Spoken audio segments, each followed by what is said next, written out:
I returned home after my trip to Asheville. My key no longer opened the door. I called my daughter, and she answered with one sentence, "Mom, the house isn't yours anymore. I did this for your own good." I hung up, looked at the house in front of me, then smiled as if I had known the ending all along. Then I sent a single message, one message that changed everything. "Thank you for being here with me. Take a moment to comment where you're watching from. I read every single one." Also, a quick note, parts of this story are fictionalized for storytelling and educational impact. Any similarities to real people or settings are unintentional. Still, the message I'm sharing is intended to spark reflection. The key was in my hand, but the lock didn't recognize it anymore.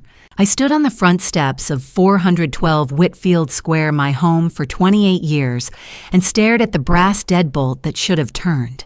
The key slid in smoothly, but when I twisted my wrist, nothing happened. No click, no give. Just stubborn resistance, like the house itself had decided I no longer belonged. My pulse stayed steady. 40 years as a forensic accountant had taught me to recognize patterns, and this was a pattern I'd been expecting. I examined the lock more carefully. The brass was too shiny, unweathered by Savannah's humidity. New hardware. Installed recently, probably within the last 48 hours, while I was supposed to be in Asheville, mourning in peace. Behind me, a diesel engine rumbled to life. I turned and watched the moving truck pull away from my driveway.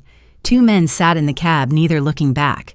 The truck bed was full. I could see my grandmother's mahogany dresser beneath a gray tarp, my leather reading chair, the antique mirror from the upstairs hallway, everything I owned disappearing down the oak-lined street.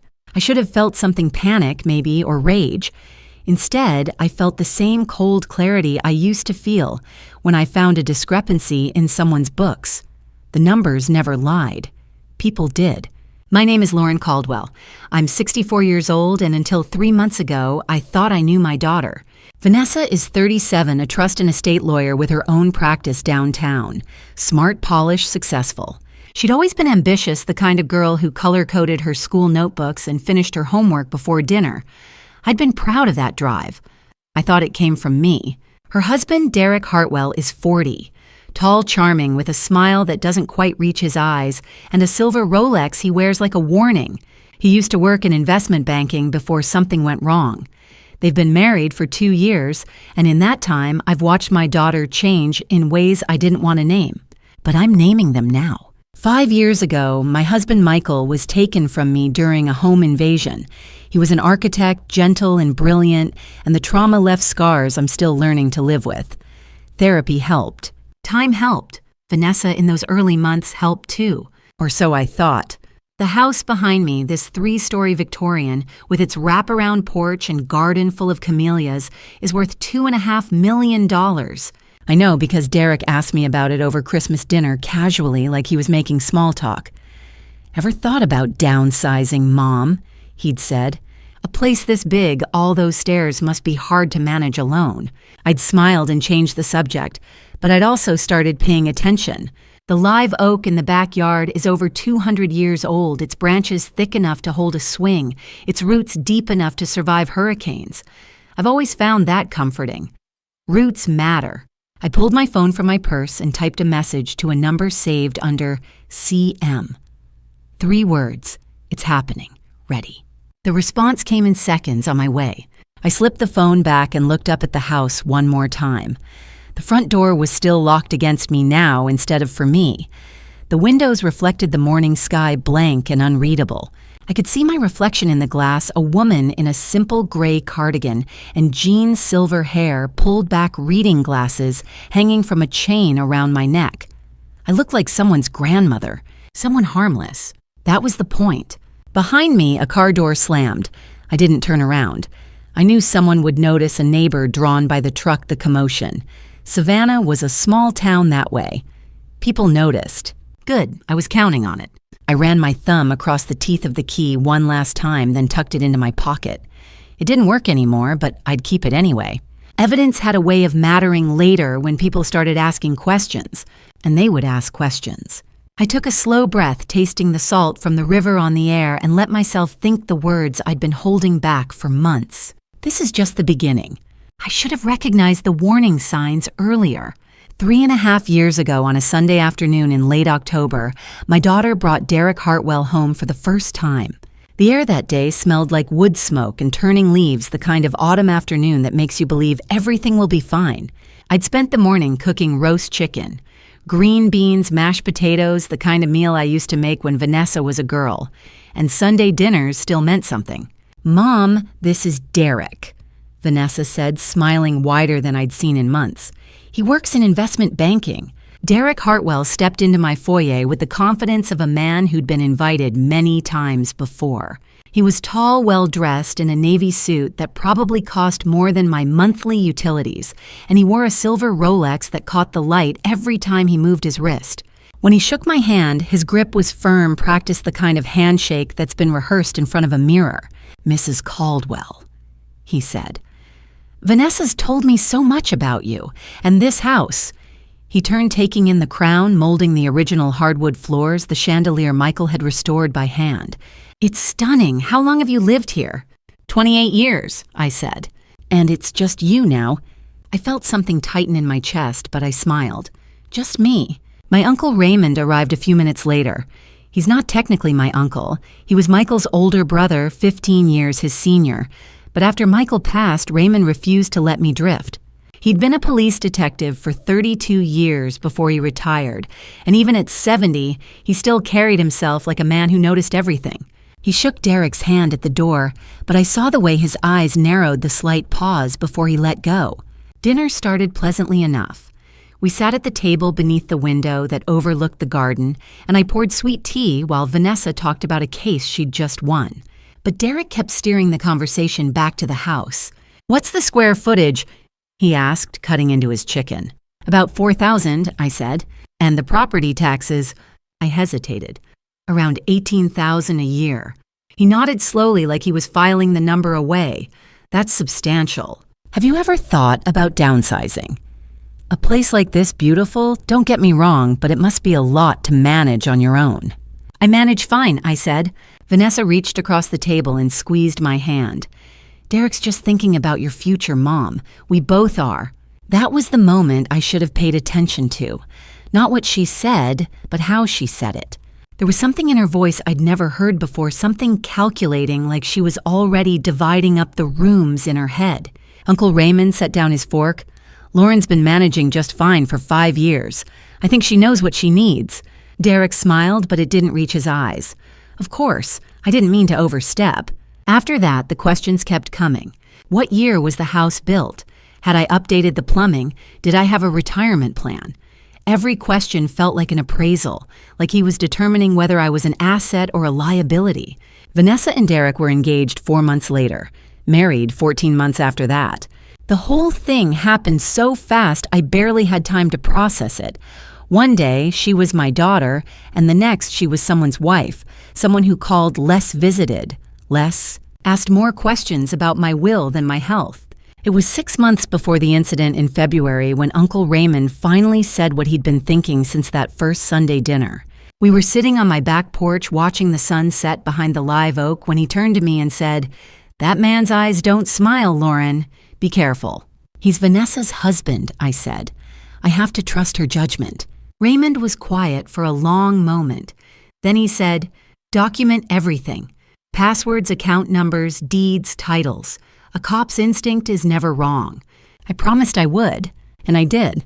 It happened on Valentine's Day, ironic considering Derek Hartwell had no heart. Michael had always loved February 14th.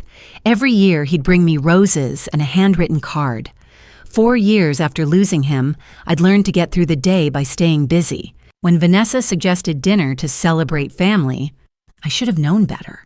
Vic's on the River sits on Savannah's historic waterfront, where cobblestone streets slope toward the river and the air smells like salt and old brick. We'd finished our meal when Derek stood abruptly. "Let's take the stairs down to the parking level," he said. "It's faster." I hesitated.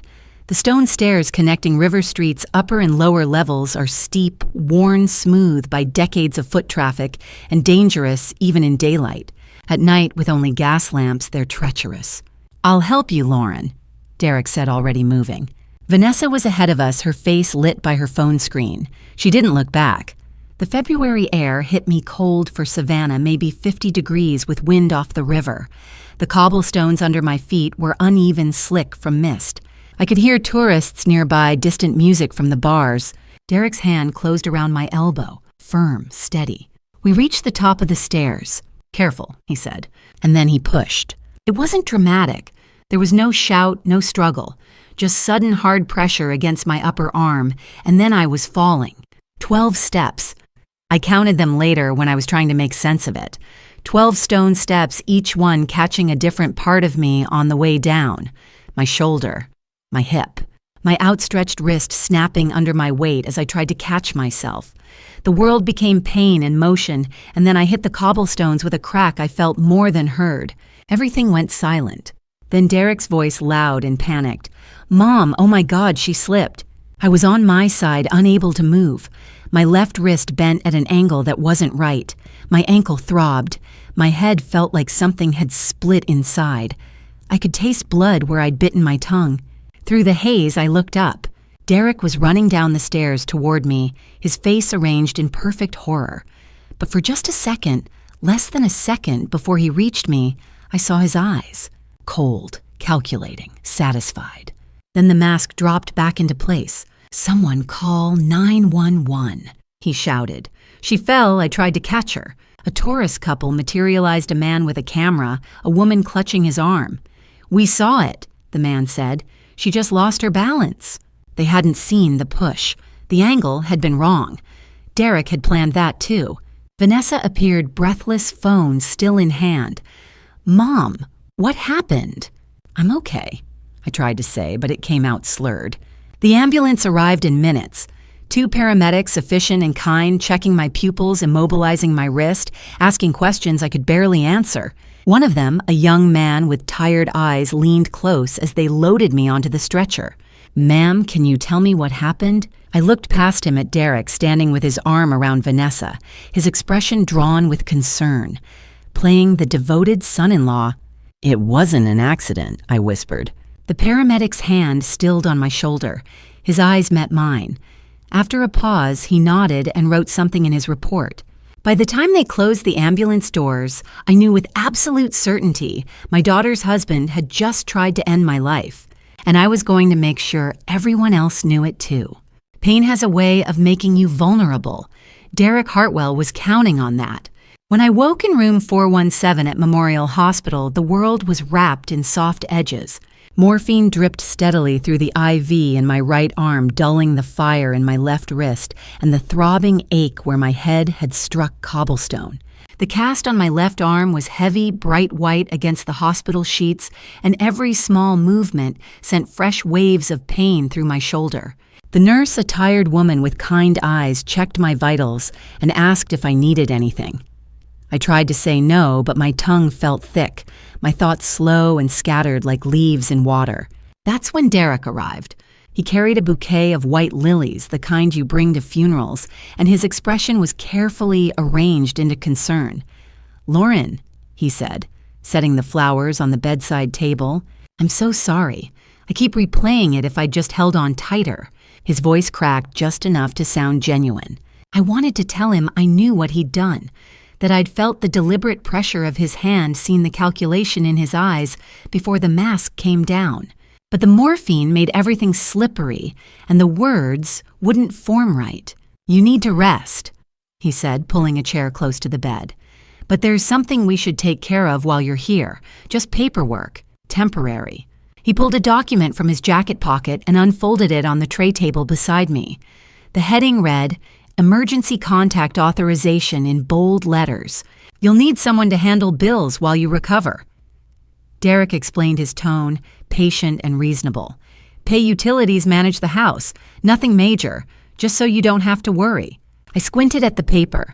The text swam in and out of focus. Words like temporary and emergency contact stood out, harmless and practical. "Where do I sign?" I heard myself ask. Derek's smile didn't reach his eyes. "Right here." He placed a pen in my right hand. My left was useless in its cast, and guided my fingers to a line near the bottom. I signed. My signature came out shaky, unfamiliar, but recognizable enough. The nurse returned to check my IV, and Derek asked her to witness the signature. She glanced at the document just long enough to see the hospital letterhead I hadn't noticed, and signed her name below mine without reading the fine print. "All set," Derek said, folding the paper back into his pocket. "I'll take care of everything." He left before I could ask any questions. The next morning, Vanessa came. No flowers, no apology. She sat in the chair Derek had used, scrolled through her phone for a moment, then looked up. "How are you feeling?" she asked. "Better," I said. The morphine dose had been reduced and my thoughts were sharper now. "Good." She set her phone down. "Mom, we need to talk about practical things. Your will, is it up to date, and insurance? Do you have a policy that covers long-term care?" I stared at her, my daughter asking about my will while I lay in a hospital bed with a fractured wrist and a concussion. "Why are you asking me this now?" She blinked, surprised. "Because we need to plan ahead. You're not getting any younger." That's when I understood, fully clearly, with the fog of medication finally lifting. I asked for the authorization paperwork Derek had brought. Vanessa claimed she didn't know anything about it. When I insisted, she made a call. Derek returned within the hour. "I'd like to revoke that document," I said. He tilted his head, almost sympathetic. "It's already been filed with the county records office. Standard procedure. Takes 30 days to process a revocation." 30 days. 30 days during which he could access my accounts, my property, make decisions in my name. After they left, I called Uncle Raymond. "He tricked me," I said, my voice shaking with anger more than pain. "I signed something. I thought it was just emergency contact information, but it's more than that. He has control." Raymond was quiet for a long moment. Then he said, "Don't panic. I know someone. Her name is Claudia Morrison, best elder law attorney in Georgia. We meet her tomorrow." I was discharged on February 18th. Raymond picked me up at the hospital entrance, helped me into his truck, and said, "We're going to fix this, Lauren, I promise." For the first time in days, I believed him. The woman across the desk had the kind of eyes that missed nothing sharp, assessing the product of 30 years spent reading contracts criminals thought were clever. Claudia Morrison's law office occupied the second floor of a restored brick townhouse on Bull Street in the heart of Savannah's legal district, where old money kept its affairs quiet. The room smelled like leather and old paper. Her desk was mahogany, polished to a deep shine, flanked by floor-to-ceiling bookshelves crammed with legal volumes and Georgia statutes. Framed degrees hung on the wall: Emery Law, a certificate from the National Academy of Elder Law Attorneys' Commendations I didn't have time to read. She was 58, Raymond had told me on the drive over, with a reputation for taking on cases no one else would touch. Her silver hair was cut short and practical. She wore a charcoal suit and no jewelry except a simple watch. When she shook my hand, her grip was firm. "Mrs. Caldwell," she said, "Raymond's told me what happened. Let's see what we're working with." I handed her the hospital paperwork, the document Derek had called an emergency contact authorization. She put on reading glasses and scanned it in silence. The only sound was the ticking of an antique clock on the mantel. After a minute, she looked up. "This is broader than you thought." How broad? Full financial power of attorney, access to your accounts authority to make decisions on your behalf, the ability to sell or transfer property. She set the paper down. "But we can work with it." "How?" My voice came out sharper than I intended. "He already filed it with the county. He said it takes 30 days to revoke." "He's right about the timeline," Claudia said. "But if you revoke it immediately, he'll know you're onto him, and then he'll stop. We'll never know what he was planning, and we'll have no evidence to pursue charges." Raymond leaned forward in the chair beside me. "So what do we do?" Claudia folded her hands on the desk. "We let them think they have control, and we document everything." She outlined the plan with the precision of someone who'd done this before. First, we'd install hidden security cameras throughout my house, professional grade with cloud storage and 90-day backups. Every room, every angle. If Derek or Vanessa tried anything, we'd have proof. Second, we'd transfer the house into an irrevocable trust. I'd remain the beneficiary. I could live there, use it, maintain it, but Claudia would be the trustee. That meant Derek couldn't sell it or transfer the deed even with the power of attorney. "It removes the house from your direct ownership," she explained. "Legally, he has no access, but it takes about 60 days to process, so we need to move fast. Third, I'd continue acting normal. Pay bills from the accounts he could access, let him think the authorization was working exactly as planned. Meanwhile, we'd watch. Wait. Gather evidence. This is a pattern I've seen before, Claudia said quietly. Financial exploitation of the elderly. And Mrs. Caldwell, I have to be honest with you, your daughter may be complicit. The words hit like a fist to the chest. I'd been thinking it, but hearing someone else say it made it real. She's my only child, I said. Claudia's expression softened, but her voice stayed firm. Then we'll know for certain. Evidence doesn't lie. I thought about that. Evidence, numbers, facts, the things I'd built a career on, the things that never lied even when people did. How much will this cost? I asked. Legal fees, trust setup, security installation, roughly $15,000. Raymond started to speak, but I held up a hand. I have a separate account, I said. One Derek doesn't know about. I can cover it. Claudia's mouth curved into a faint smile. Of course you do. Forensic accountant, right? 40 years, I said. She slid a retainer agreement across the desk. Then you already know how this works. Preparation, documentation, patience. I read the contract carefully, old habit, and signed my name at the bottom. Claudia leaned back in her chair and studied me for a moment. Then she said, From now on, you're not a victim, Mrs. Caldwell. You're a forensic accountant setting a trap. I met her eyes, and I was very good at my job. Preparation, Claudia had said. Documentation, patience. Over the next 3 months, I learned the weight of those words. The cameras arrived 3 days later. A retired detective named Tom, one of Raymond's former colleagues, spent an afternoon installing them, disguised as smoke detectors, motion sensors, part of the thermostat in my study. Unless you knew where to look, you'd never see them. Cloud storage, Tom explained. Everything uploads in real time, 90-day backup. Even if someone finds the cameras, the footage is already safe. I watched the live feed on my phone, my own living room, empty and still seen through someone else's eyes. By mid-March, Derek had started using the power of attorney. I logged into my bank account one morning and saw it $12,000 transferred from my savings into a joint account he shared with Vanessa. No explanation, no request, just gone. I sat at my kitchen table staring at the screen, my coffee going cold. $12,000, enough to cover insurance premiums, enough to pay for movers. I took a screenshot, saved it to a hidden folder. Then I closed the laptop and went about my day as if nothing had happened.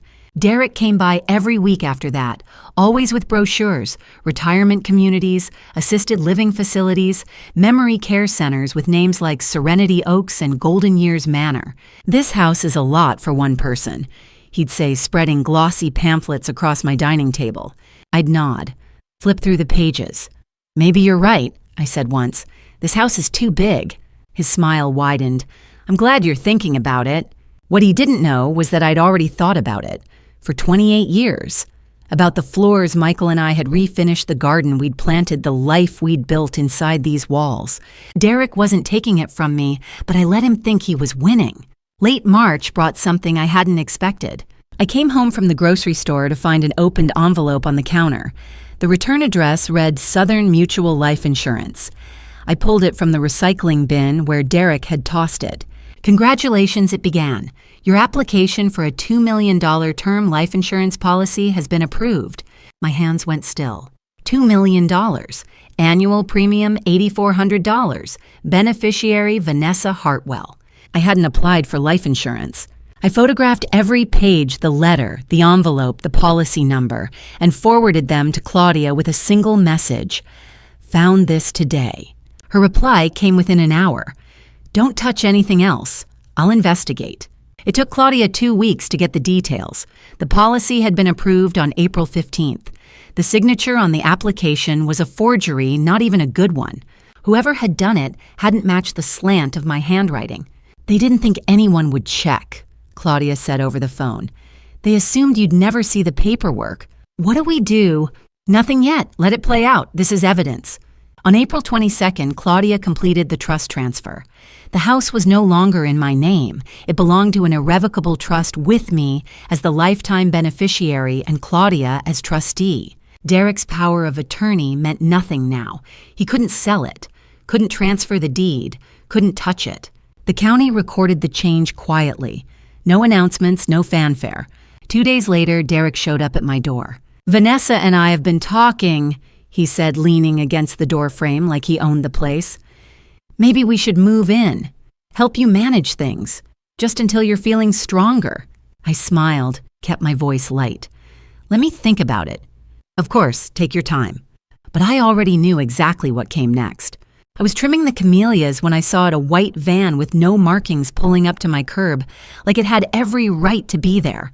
Tuesday morning, April 26th, 10 o'clock, exactly 48 hours since Derek had suggested moving in. I set down the shears and walked to the window. The security cameras were recording every angle, uploading in real time to Claudia's server. Whatever happened next, there would be proof. The van's side door slid open. Derek, Vanessa, and a man I didn't recognize 50s dark suit leather portfolio. He had the detached demeanor of someone accustomed to delivering bad news. I texted Raymond now. Then I went to the door and waited. Derek knocked. Before I could answer, a key turned in the lock. Vanessa let herself in using the spare I'd given her years ago, back when I still thought my daughter would use it for emergencies. "Mom," Derek said, stepping inside with rehearsed concern, "we need to talk." The man in the suit followed. "Mrs. Caldwell, I'm Dr. Nathan Cross. I'm a psychiatrist. Your family has asked me to conduct an evaluation." I didn't shake his hand. "On what grounds?" Dr. Cross opened his portfolio. "Your family has expressed concerns about your mental health. They've reported confusion, paranoia, troubling accusations, claims that a family member physically harmed you, which have been investigated and found unsubstantiated." "Unsubstantiated," I repeated. "Mom, you've been talking about people pushing you," Derek said gently, "making up stories. We're worried you're not safe living alone." Vanessa stepped forward holding documents. "This is an authorization for involuntary psychiatric evaluation. Dr. Cross has the authority to transport you for a 72-hour assessment." I looked at my daughter, the woman I'd raised, the girl who used to sit at this table doing homework, and I felt something inside me go still. "You can't be serious." "We're doing this because we love you," Derek said. I turned to Dr. Cross. "You're telling me you can take me against my will? Under the family authorization, yes, for your safety." "What family authorization?" "The power of attorney your son-in-law holds is invalid for psychiatric holds," I said, my voice level. "You cannot involuntarily commit someone in Georgia without a court order or an immediate risk of harm. Check Title 37, Chapter 3, Section 41. Dr. Cross blinked. "Mrs. Caldwell, do you have a court order?" He glanced at Derek. "I didn't think so." Vanessa's expression hardened. "Mom, don't make this more difficult than it needs to be." "I'm not making anything difficult. I'm refusing an illegal detention." "This isn't illegal," Derek said, voice sharpening. "We're trying to help you." "By lying to a psychiatrist, by forging authorizations." I looked at Dr. Cross. "Did they tell you I'm a retired forensic accountant, that I spent 40 years documenting fraud?" Dr. Cross closed his portfolio. For the first time, he looked uncertain.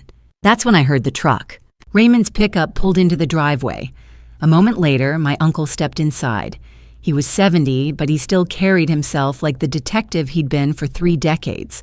His hand rested near his side where I knew he kept his concealed carry permit and the holster beneath his jacket. "Mrs. Caldwell," he said, voice calm, "is there a problem here? These people are trying to take me against my will." Raymond looked at Dr. Cross, then at Derek, then at Vanessa. "Unless you have a judge's signature," he said, "you need to leave, now." Dr. Cross glanced at Derek, then back at Raymond. After a long pause, he turned and walked toward the door. "This isn't over," Derek said. "Yes," I said quietly, "it is." Vanessa was the last to leave. She paused in the doorway, and for just a second, I thought I saw something in her eyes, regret maybe, or shame. But then it was gone, and she turned away without a word. The door closed. The van pulled away. Raymond stood beside me, silent. "They'll escalate," I said. "I know." Raymond didn't let them leave quietly. As Derek and Vanessa walked toward the van, my uncle stepped onto the front porch and raised his voice, not shouting, but loud enough to carry across the street. Folks ought to know, he called out, when someone tries to take a woman from her own home against the law. Heads turned. Across Whitfield Square, front doors opened. Dorothy Miller, my neighbor of 15 years, stepped onto her porch. So did the Hendersons 2 houses down, the young couple who'd just moved in across the street. Within moments, half a dozen people were watching from their yards. Derek stopped walking, turned around. His jaw was tight. Raymond, he said carefully, this is a private family matter. Not when you roll up with a white van and a fake psychiatrist, Raymond said. That makes it public. Derek's expression shifted, something colder sliding beneath the surface. He walked back toward the porch, and Vanessa followed, her face pale. Lauren. Derek said, his voice measured and calm. We're worried about you. You fell. You've been forgetting things. We're trying to help. I fell, I said loud enough for the neighbors to hear, because you pushed me. February 14th.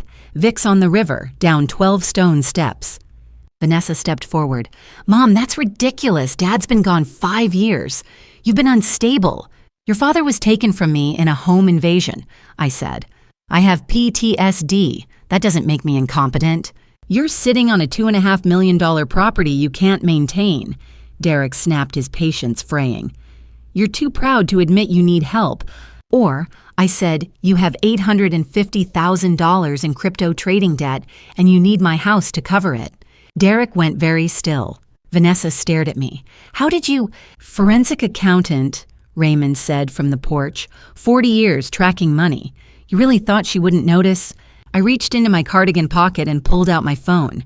I'd prepared for this. Screenshots, documents, everything I'd forwarded to Claudia over the past 2 months. Southern Mutual Life Insurance, I said. $2 million policy, forged signature, approved 2 weeks ago. I looked at Vanessa. Beneficiary Vanessa Hartwell. My daughter's face drained of color. I don't know what you're talking about. Phase 2, I said quietly. If the psychiatric hold didn't work, you'd wait for an accident, then collect the insurance.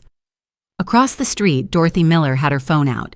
I couldn't tell if she was recording or taking notes, but her expression was grim.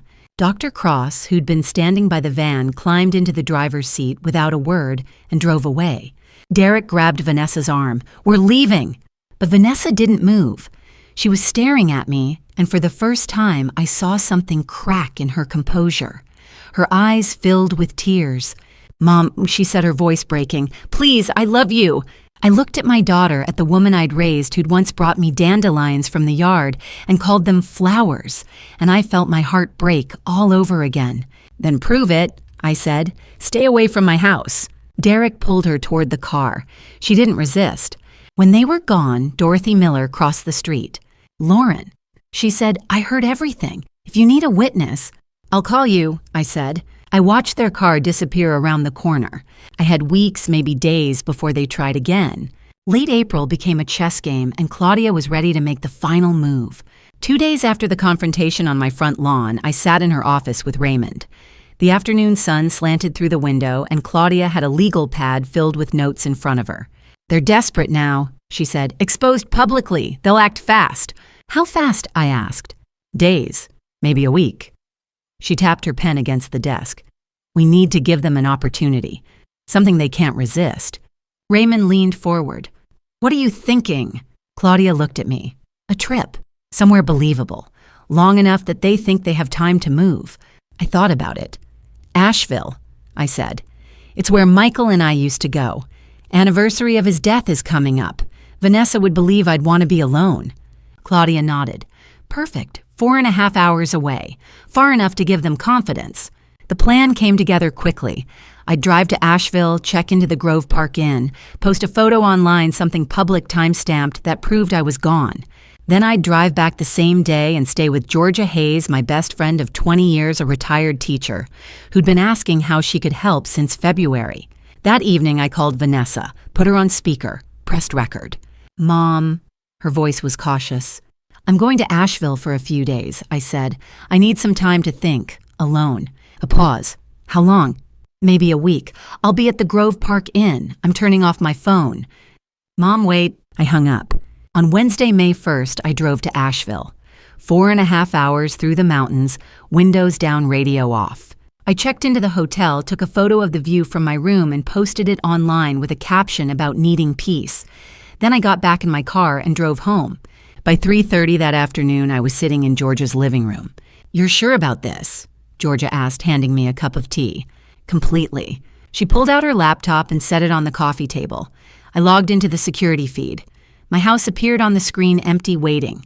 Thursday passed slowly. At 2 in the afternoon, Derek's car pulled up. He sat in the driveway for 5 minutes watching. Then he got out, walked to the front door, looked through the window. My car wasn't there. The house was dark. He left.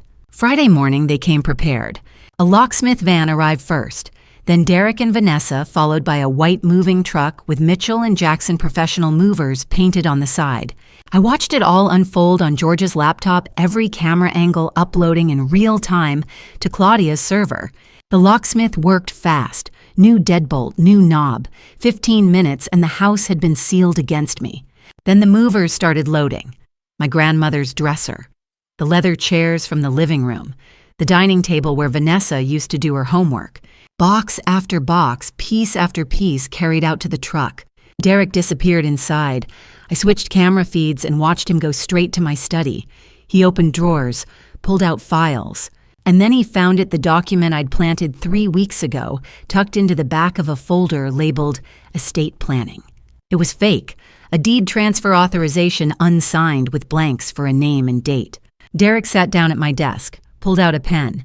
I watched him forge my signature. At 4:47 p.m., he filed it online with the county clerk's office. 3 minutes later, an email arrived in my secure account, filing rejected. Property held in irrevocable trust. Transfer denied. Derek never saw it. At 6:30, the moving truck pulled away. The house was empty. Georgia looked at me. "Now." I nodded, pulled out my phone, sent a single text to Claudia, file everything. Saturday morning, I'd walk through that door. The key was in my hand again, but this time I knew it wouldn't work. Saturday morning, 9 o'clock. I pulled up to Whitfield Square in my car, the same route I'd driven 1,000 times, past the live oaks and the brick sidewalks and the Victorian houses where people I'd known for decades were starting their weekends. The neighborhood smelled like fresh-cut grass and magnolia blossoms. Dorothy Miller was watering her garden. She saw me and waved. I waved back. Then I walked to my front door, the key already between my fingers, feeling its familiar weight. I slid it into the lock, turned my wrist. Nothing. I pulled the key out and looked at the deadbolt. New brass, shiny and smooth, unweathered by Savannah's humidity. The old lock had been dull scratched from 28 years of use. This one looked like it had been installed yesterday, because it had. I walked around to the side door, tried my key there. Same result, a new lock identical to the front. The back door was the same. I returned to the front porch and cupped my hands against the window, peering through the glass into my living room. Empty. The furniture was gone. The sofa, where I used to read on Sunday afternoons, the chairs Michael had reupholstered one winter, the coffee table we'd found at an estate sale 30 years ago. The walls were bare. The floors were bare. Through the back windows, I could see the oak tree in the yard, its branches thick and green against the morning sky, 200 years old and still standing. Everything else was gone. Lauren. I turned. Dorothy Miller was crossing the street, her watering can still in her hand, her face creased with concern. "Are you okay?" I kept my voice calm, steady. "My locks have been changed." Her eyes widened. "I saw a moving truck yesterday afternoon. 2 men loading furniture. Your daughter was here. She was standing in the driveway talking to them. I thought maybe you were downsizing." "Thank you, Dorothy," I said. "Can you write that down for me? What you saw? What time it was?" "Of course. Lauren, what's happening?" "I'll explain soon, I promise." I walked to the driveway and sat down on the front steps. The security cameras were still there, hidden in the eave's solar-powered backup units that would keep recording even if someone cut the power to the house. Everything that had happened in the last 24 hours was already uploaded, already preserved in the cloud, already safe. I pulled out my phone and sent a text to Claudia Morrison, "I'm home." "Execute." Her reply came in seconds. "Done." Within 3 minutes, Claudia forwarded the evidence package to the Savannah Police Department and the District Attorney's Office. 47 video clips showing every moment of Derek and Vanessa's crimes over the past 3 months. The forged power of attorney. The forged insurance application showing a $2 million policy with my daughter, listed as the beneficiary, and my signature faked at the bottom. The forged deed transfer Derek had filed Friday afternoon. Bank records showing $12,000 taken from my account without permission. And an email, one I'd only learned about this week, recovered from Derek's computer files, offering someone named Victor Kozlov $100,000 for what Derek called a clean accident. Everything we had. Everything we'd built over 3 months of patience and preparation and careful, deliberate documentation. I sat on those steps and waited. I heard the sirens before I saw them. 2 Savannah Police Department cruisers turned onto Whitfield Square lights, flashing engines rumbling. They pulled up to the curb directly in front of my house. Doors opened.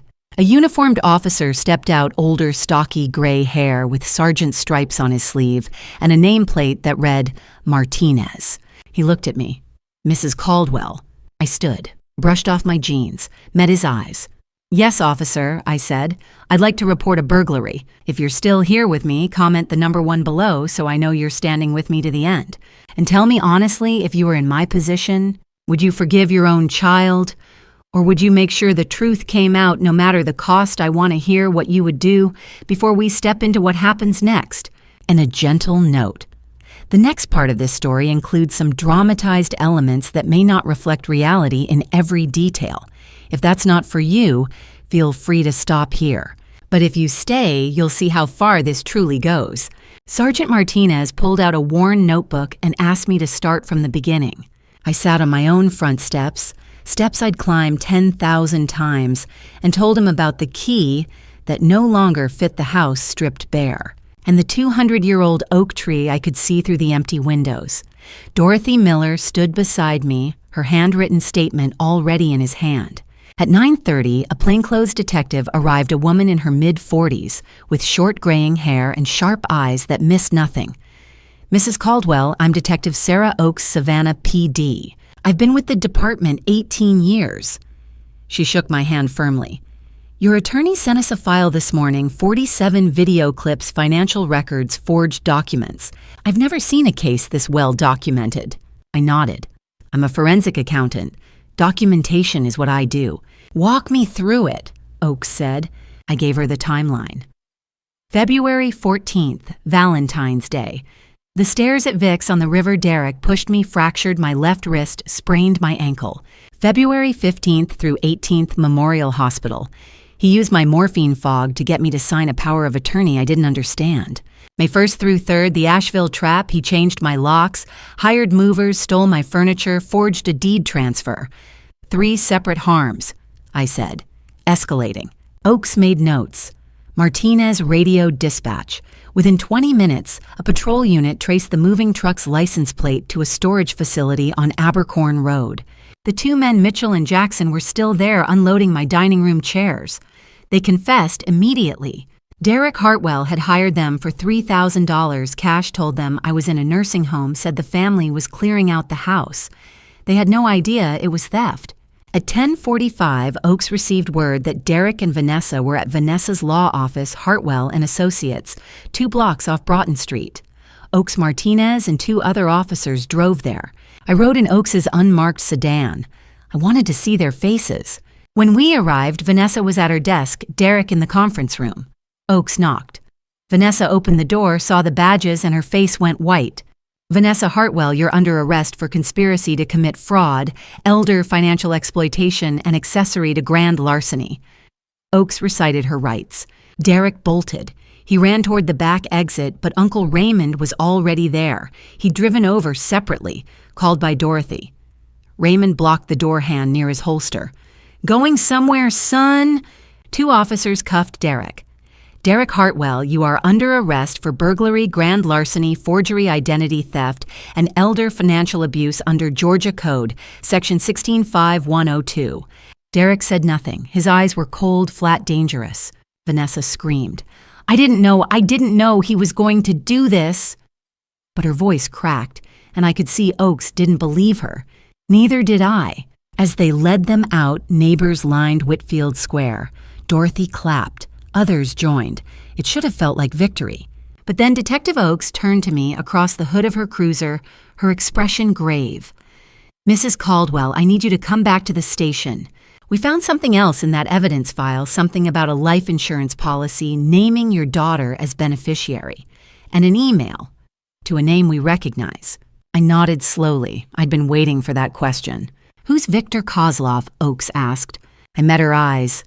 "A consultant. The kind you hire when you want someone to end your life and make it look like an accident." The cruisers pulled away Derek in one, Vanessa in the other. The neighbors dispersed. Raymond put his hand on my shoulder, but I knew this wasn't over. Not yet. 2 weeks later, on a humid Wednesday afternoon in mid-May, Detective Oakes called me back to the station. Her voice over the phone was careful, measured. "Mrs. Caldwell, we need you to come in. There's evidence you need to see." It was May 18th, 2024. I drove to Savannah Police Department headquarters with Uncle Raymond beside me, his jaw tight, his knuckles white on the armrest. Neither of us spoke. The conference room was small, windowless, and cold despite the Georgia heat outside. Detective Oakes sat across from me, her expression grave. Beside her was a man in his 50s with graying temples and a navy suit that looked expensive. "Mrs. Caldwell, I'm District Attorney Edward Williams. 2 days ago, we executed a search warrant on Derek Hartwell's home office. What we found changes the scope of this case entirely." He opened a thick manila folder and set the first document in front of me. A life insurance policy. Southern Mutual Life Insurance Company coverage, amount $2 million approved. April 15th, 2024. Beneficiary Vanessa Hartwell. Insured Lauren Marie Caldwell. The signature at the bottom was supposedly mine, except I'd never seen that document before in my life. I'd never applied for that policy. The signature was a forgery. Williams continued, "The second item is a handwritten note we found in Derek's desk drawer. A forensic handwriting analyst confirmed it matches his writing." He slid the photocopy toward me. The words were written in blue ink, neat block letters. Phase 1. House P. OA to trust transfer. Checkmark. Phase 2. Insurance approved. April 15th. Checkmark. Phase 3. Accident timing after transfer. Blocked before POA revoked. My stomach turned. I'd interrupted Phase 3 when I'd sprung the Asheville trap. If I hadn't acted when I did, I'd be gone. The third item was a printout of Derek's laptop browser history dated late April. Detective Oakes read them aloud. Elderly fall mortality rates. Undetectable poisons for seniors. Accidental death in memory care facilities. Life insurance murder investigation procedures. I felt bile rise in my throat. Claudia Morrison's hand found mine under the table and squeezed hard. The fourth item was worse. An email sent May 2nd from Derek's encrypted account to an address registered to someone named Victor Kozlov. The subject line was blank. The body was brief and chilling. Need consultation regarding memory care facility transition. $100,000 for clean solution. No direct contact. D.A. Williams met my eyes. Victor Kozlov is a contract consultant. He specializes in making incidents look accidental. The FBI has been tracking him for 3 years across 4 states. Uncle Raymond's voice was low and dangerous. He was planning to end her life for $2 million. Williams nodded grimly. "We believe the house was never the ultimate goal. The insurance payout was, we're upgrading Derek Hartwell's charges to include conspiracy to commit murder. Attempted murder, we're formally revisiting the February 14th staircase incident at Vic's on the river as premeditated and first-degree insurance fraud." Detective Oakes slid another document across the polished table.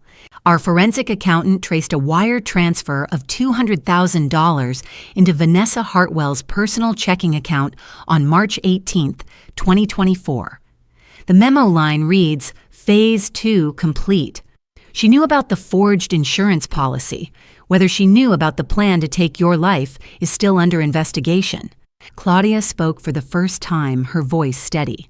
"What is the DA's office offering her?" "A plea agreement," Williams replied. "Full testimony against Derek in exchange for reduced charges. Otherwise, she's facing conspiracy and accessory charges that could carry 15 years. I felt numb. My only daughter had accepted $200,000 payment for a forged insurance policy that would have paid out after my death. I looked directly at D.A. Williams. This case is going to trial. Derek Hartwell is facing 25 years to life in a Georgia state prison. His attorney has indicated he will fight every charge. I nodded slowly, feeling something cold and hard settle in my chest. Good. I want the whole world to hear what he did. Raymond squeezed my shoulder as we stood to leave. Outside, the thick Savannah heat wrapped around me. I'd survived 3 separate attempts on my life. I documented everything. I'd set the trap and it had worked perfectly. But the next 8 months would test everything I had left. The house at 412 Whitfield Square was a crime scene, so I moved in with Georgia Hayes. Her place was smaller, quieter, filled with books and the smell of Earl Grey tea. She never asked questions I wasn't ready to answer. The prosecutors told me it would be months before the house was released, the locks replaced, the rooms scrubbed clean of what Derek and Vanessa had done. I started therapy in early June. Dr. Margaret Riley was 55, a trauma specialist who'd worked with veterans and survivors of violent crime. Her office overlooked Forsyth Park. Every Thursday at 10, I sat in the chair by the window and tried to explain how my daughter, my only child, had conspired to take my life for money. The PTSD I'd thought I'd managed after Michael's death came roaring back. Nightmares. Hypervigilance. The hardest question, doctor. Riley ever asked me was this, how do you forgive yourself for not seeing it? I didn't have an answer. The evidence-gathering phase consumed the summer. Prosecutors requested every financial record I had. I gave them 40 years' worth mortgage statements, tax returns, trust documents, insurance policies. My CPA training had made me meticulous. Every receipt, every transaction, every signature was documented. Claudia Morrison said I'd built a case so airtight it was almost beautiful. In July, the prosecutors executed a second search warrant, this time on the home Derek and Vanessa had rented together in Pooler. They found Vanessa's diary in a locked desk drawer. 3 entries changed everything. December 2022. Derek says Mom's house could wipe out our debt. She's lonely, vulnerable. March 2024. Contract approved. Derek says Phase 3 is just a matter of time. April 2024. I don't want to know the details. I just want this over. She'd known. Not every detail, perhaps, but enough. She'd known about the forged insurance policy. She'd known Derek was planning something, and she'd chosen not to ask. By August, Vanessa accepted the plea deal, 3 years in a Georgia women's prison, permanent disbarment from practicing law, and full testimony against Derek at trial. When Claudia told me, I felt nothing. Not relief, not anger, just a hollow, exhausted numbness. Derek's defense strategy became clear in September. His attorney, a sharp-dressed man from Atlanta, tried to blame Vanessa, claimed she'd manipulated. Derek said I was mentally incompetent and couldn't be trusted as a witness. The prosecutors demolished that argument with my financial records, my testimony, transcripts, my therapy notes. Dr. Riley wrote a letter stating I was fully competent and clear-minded. The motion failed. In October, Georgia Hayes asked if she could move in with me permanently once the house was ready. You shouldn't be alone in that place, she said. I accepted. By then, she wasn't just a friend. She was family. December brought the pretrial hearing. Judge Whitmore denied Derek's motion to dismiss. The trial date was set January 13, 2025. I spent Christmas with Raymond, Georgia, and Claudia, the family I'd chosen, the family that had chosen me back. On New Year's Eve, I returned to 412 Whitfield Square for the first time since May. The house had been repaired, repainted, fitted with new locks and a security system that would have impressed Raymond. I sat under the oak tree as the sun set its branches bare against the winter sky. Georgia brought out 2 mugs of chamomile tea and sat beside me on the porch steps. "Are you ready for tomorrow?" she asked. I looked up at the oak tree, 200 years old, still standing. "I've been ready for 8 months," I said. The Chatham County Superior Court was 130 years old, built of Georgia marble with columns that rose 3 stories high. I walked through those doors on January 13, 2025, with Raymond on my left and Georgia on my right.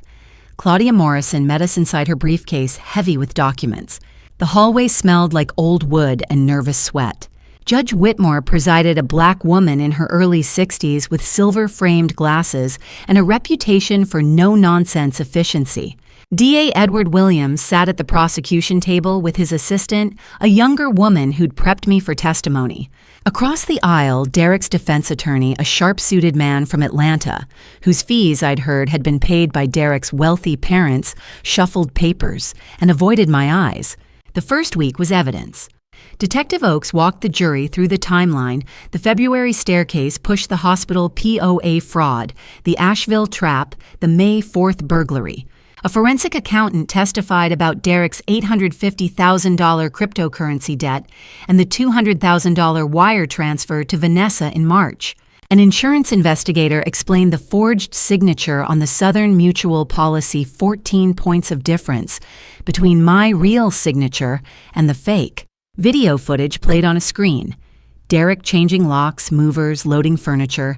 Derek rifling through my office files. The jury watched in silence. The second week I testified, 2 full days. DA Williams asked me to describe February 14th in detail, the stairs at Vic's, on the river, Derek's hand on my elbow. The sudden shove, the 12 stone steps, the pain. I kept my voice steady.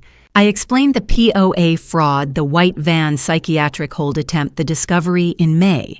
On cross-examination, the defense attorney tried to paint me as vindictive, a vengeful mother trying to destroy her daughter's husband. I didn't flinch. I'm a mother who loved her daughter, I said. I'm also a forensic accountant who documented a crime. Then Vanessa took the stand. Under her plea agreement, she had to testify. She looked smaller than I remembered her lawyer's suit, replaced by a plain gray dress. DA Williams asked her directly, "Did you know about the forged power of attorney?" "Yes." "Did you know about the forged insurance policy?" "Yes." "What did Derek tell you?" Phase 3 was, he said it was putting Mom in a memory care facility. "Did you ask what Phase 3 really meant?" "No." "Why not?" Vanessa's voice broke. "Because I didn't want to stop him." The handwriting expert testified next. 99.2% certainty Derek had forged both the insurance application and the deed transfer document. In week 3, Derek took the stand against his lawyer's advice. He claimed Vanessa had orchestrated everything, that I'd manipulated, evidence that he was innocent. On cross-examination, DA Williams calmly pulled out Derek's laptop search history, undetectable poisons for seniors, and the email to Victor Kozloff offering $100,000 for a clean solution. Derek stammered, backtracked, and lost every shred of credibility. The closing arguments came in week 4. DA Williams stood before the jury and said, "This is a man who looked at a 64-year-old widow and saw $2.5 million, and he planned her murder." The defense attorney tried. Circumstantial evidence, no actual harm occurred. Williams cut him off in rebuttal. No harm occurred because Lauren Caldwell was smarter than he was. On February 10th, the jury deliberated for 6 hours. When they returned, the foreman read the verdict. Derek Hartwell guilty on all 11 counts, including conspiracy to commit murder, attempted murder insurance fraud, and elder financial exploitation. Vanessa Hartwell guilty on 4 conspiracy charges. The courtroom went silent. Derek stared at me across the aisle, his face blank and cold. I didn't look away. Sentencing was set for February 17th. I walked out of that courthouse into the cold February air, Raymond on one side, Georgia on the other. I'd won. But there was no triumph in it, only exhaustion and a strange, hollow grief. Please note, this story is entirely fictional and created for storytelling purposes only. Any resemblance to real people, names, events, or locations is purely coincidental. Sentencing day arrived with winter rain streaking the courthouse windows. February 17, 2025. The courtroom was packed reporters in the back rows, victim advocates from the Elder Abuse Coalition, curious members of the public who'd followed the case. I sat in the front row between Raymond and Georgia, my hands folded in my lap, waiting. Judge Whitmore adjusted her glasses and looked directly at me. "Mrs. Caldwell, you have the right to deliver a victim impact statement if you wish." I stood. I'd worn a navy blue pantsuit, simple and dignified, and the pearl necklace Michael had given me on our 20th anniversary. I walked to the podium, placed my written statement on the lectern, and looked up at the judge. Your Honor, 5 years ago, my husband Michael was murdered in a home invasion. I survived that grief and learned to live again. My voice was steady. I'd practiced this. 4 years later, I discovered that my daughter and her husband had planned to take my life for money. The physical wounds from Derek Hartwell's attack have healed. The fractured wrist, the sprained ankle, the concussion, they're all mended. But the fracture in my heart will never heal. I turned slightly, looking at Vanessa in her gray prison jumpsuit, then at Derek beside her in shackles. Vanessa, you are my daughter. I gave you life. I raised you. I loved you. And you planned to take my life for $2 million you would never have earned. Vanessa's face crumpled, but I didn't stop. Derek Hartwell. You looked at a 64-year-old widow and you thought you saw weakness. You thought you saw an easy target. You were wrong. I turned back to Judge Whitmore. I don't stand here asking for revenge. I'm asking for justice. And I'm asking for protection for the next elderly person Derek Hartwell or someone like him might target. Elder financial abuse is an epidemic in this country. It thrives in silence. I'm breaking that silence. I paused, my throat tight. The next words were the hardest. I forgive you, Vanessa. You're my daughter, and I will always love you. But forgiveness doesn't erase consequences, and it doesn't mean I trust you. I folded my statement and returned to my seat. For the first time in 8 months, I let the tears fall in public. Georgia reached over and squeezed my hand. Judge Whitmore's voice was firm and cold. Derek Hartwell, you are a predator. You targeted a vulnerable widow, forged documents, planned her murder, and hired a contract killer. This court sentences you as follows: 10 years for attempted murder, 15 years for conspiracy to commit murder to run consecutively, 5 years each for insurance fraud and elder financial exploitation to run concurrently. Total sentence 25 years in a Georgia state prison with no eligibility for parole for 15 years. You will also pay restitution of $300,000 to Mrs. Caldwell. Derek's face showed nothing. He was led away in handcuffs without a word. Vanessa Hartwell. The judge continued. You are sentenced to 3 years with credit for cooperation. You are permanently disbarred from practicing law in Georgia. You will pay $50,000 in restitution. Vanessa turned toward me as the bailiff approached. Her lips moved silently. I'm sorry, Mom. I nodded once. Not forgiveness, just acknowledgement. 3 weeks later, a letter arrived from Vanessa, postmarked from Pulaski State Prison. The envelope sat unopened on my kitchen table for days. Georgia set a mug of chamomile tea beside it one evening and asked gently, Are you going to read it? I looked out the window at the oak tree, its bare branches black against the gray March sky. Not now, I said. Maybe someday. Some wounds need time before you can touch them again. February 2026 arrived with jasmine blooming early and the oak tree's branches thick with new spring leaves. I was 66 now. I sat in the old Adirondack chair beneath the tree's canopy, a mug of coffee cooling in my hand, watching the sun rise over Whitfield Square. The house behind me had been restored. New furniture pieces I'd chosen myself, not replacements for what Derek and Vanessa had stolen, but things that felt like mine. The walls were painted a soft cream that caught the morning light. The security system had been upgraded: cameras, motion sensors, alarms that connected directly to Savannah PD. I was safe here. Finally, Georgia Hayes lived in the guest suite, now a permanent arrangement we'd both agreed. Suited us. She made breakfast on Tuesdays and Thursdays. I cooked on Mondays and Wednesdays. We took turns on weekends. It wasn't marriage. It was better it was chosen family. Uncle Raymond came for Sunday dinner every week. At 71, he moved a little slower, but his detective's eyes were still sharp. Claudia Morrison remained the trustee of my irrevocable trust and had become one of my closest friends. Doctor. Margaret Riley and I still met once a month. The therapy sessions had shifted from trauma processing to maintenance and growth. My life had found a new shape. I volunteered 3 mornings a week at the Savannah Elder Advocacy Project, teaching financial literacy classes to seniors. I spoke at law schools across Georgia about elder financial abuse and how to recognize predatory patterns. And I wrote. Every evening I filled pages in a leather journal, dates, details, reflections. A memoir, maybe, or just a record. evidence that I'd survived. Vanessa had served 2 years of her 3-year sentence. She was a model prisoner, according to the reports Claudia received. I'd visited her once 6 months ago. It had been awkward, stiff, painful. She'd apologized again. I'd told her I forgave her, and I meant it. But forgiveness didn't mean reconciliation. Not yet. Maybe not ever. Healing, I'd learned, didn't follow a schedule. Derek Hartwell I had no contact with. I had no intention of changing that.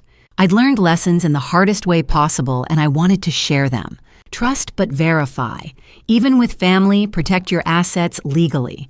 Powers of attorney, wills, trusts, review them with an attorney, not a relative. Document everything. My CPA training saved my life.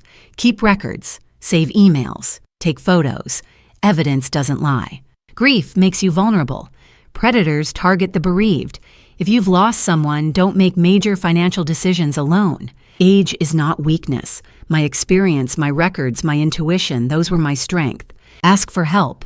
I couldn't have survived without Raymond, Claudia, Georgia, Dr. Riley. Support systems aren't optional. They're survival. I looked up at the oak tree.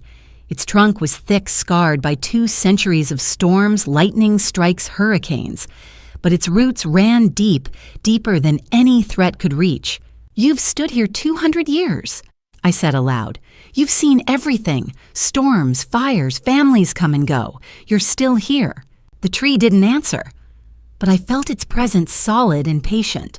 Michael, I whispered, touching the pearl necklace at my throat. If you can hear me, I'm okay. I survived. Again. The back door opened. Georgia stepped out with a fresh pot of coffee. You're thinking about that book, aren't you? I smiled. Maybe. The world should know about these schemes. How they work. How to stop them. She poured me a refill. Then write it.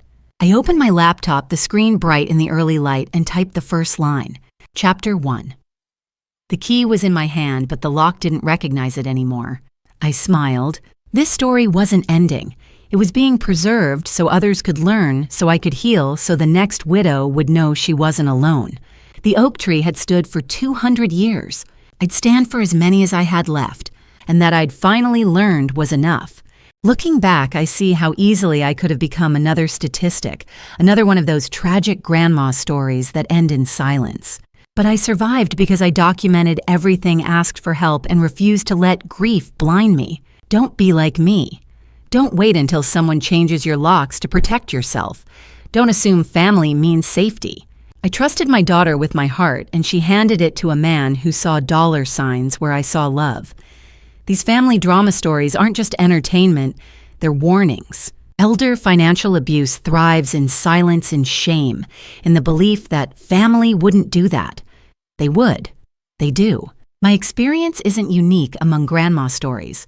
Thousands of elderly Americans face similar family drama stories every year. Children who forge signatures, grandchildren who empty accounts, sons-in-law who plan accidents. I'm sharing mine so you won't have to live yours. My advice: trust but verify. Create an irrevocable trust. Give power of attorney only with oversight. Keep meticulous records. They saved my life. If something feels wrong, listen. God gave us intuition for a reason. I forgave Vanessa because my faith taught me to, but forgiveness doesn't mean foolishness. I set boundaries. I protect myself. And I share my experience so the next widow won't stand alone when family drama stories and grandma stories like mine try to silence her. The oak tree stood 200 years because its roots ran deep. Plant yours now before the storm comes. Thank you for walking this journey with me to the very end. I genuinely love to hear your perspective in the comments. What would you do if you were in my shoes, facing betrayal from your own daughter? Your thoughts matter to me. If my story touched something in you, I'd be grateful if you'd subscribe so you don't miss what I share next. A gentle note. While I've drawn from real elder abuse patterns and legal realities, I've dramatized certain elements for storytelling clarity. If this isn't your cup of tea, feel free to explore my other videos that might resonate better with you.